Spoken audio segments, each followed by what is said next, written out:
But what's very interesting is all those bad things you just talked about, the bad experiences, you wouldn't have been able to self-educate without the bad experiences. You need the bad things also, just as we talked about earlier about haters, and you need the light and the dark and the yin and the yang, thousands of years old. You need the two. This is what's very interesting. The point you made is very, very, very pertinent.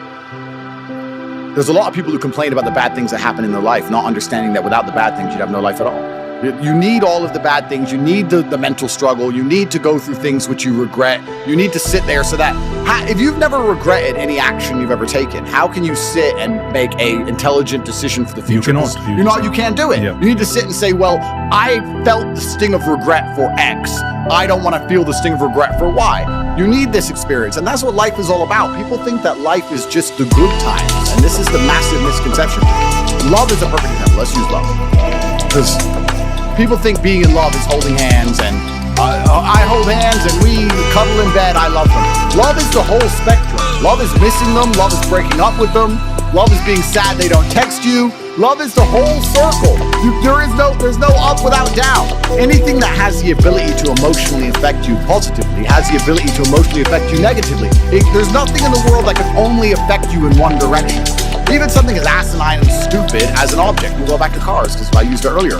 If I buy a car for €6 million and it makes me very happy, if that car sets on fire at random, I'm going to be extremely angry. This is what happens. If it's a Nissan, it won't make me happy, but if it sets on fire, I won't be sad. They're directly correlated. Anything in the world that makes you happy that you currently have, whether it's a person, whether it's a job, whether it's a scenario, whatever it is, also has the exact inverse capability to make you extremely angry. So you have to accept this.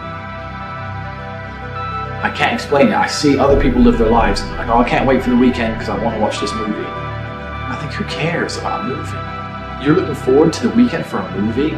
Looking forward to the weekend to get drunk? Like, these things to me are so mundane. They mean nothing. I see people climb Mount Everest or jump off buildings or do base jumping, or the guy who jumped from space. People think, what's he doing? He's crazy. I understand. Because some people can't live normal lives. Some people cannot just function 9 to 5 office job, get drunk at the weekends. That is not for some individuals, and it's not for me. And I could never stop doing this even if I lost 100 fights. Because I'm not built to live a normal existence. I can't do it. I couldn't just have a kid with some girl and sit at home and work a little bit and relax. I've never relaxed in my entire life. I don't know what relaxing is. It's just not me. The answer to everything has always been raw action. My dad had a tweet about this. He said that raw action solves all. And he used to say this: you're a farmer and you need rain for your crop, and there's no rain.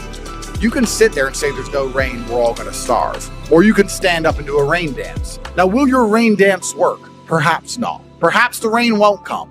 But I would argue that you're better off standing up doing that rain dance than just sitting there waiting to die. You have to do something. Raw action solves. If I was broke, I'd go for a run. I'd sit there and go, I'm actually poor. How do I make money? Dunno. Where can I get some cash? Dunno. What work can I do? Dunno. Oh, I'll just go for a run then. I can't just sit still and die. So you can sit at home and do nothing. But when I was poor, I had to go for a run. I couldn't sit still or lift weights or do something. I couldn't even sleep.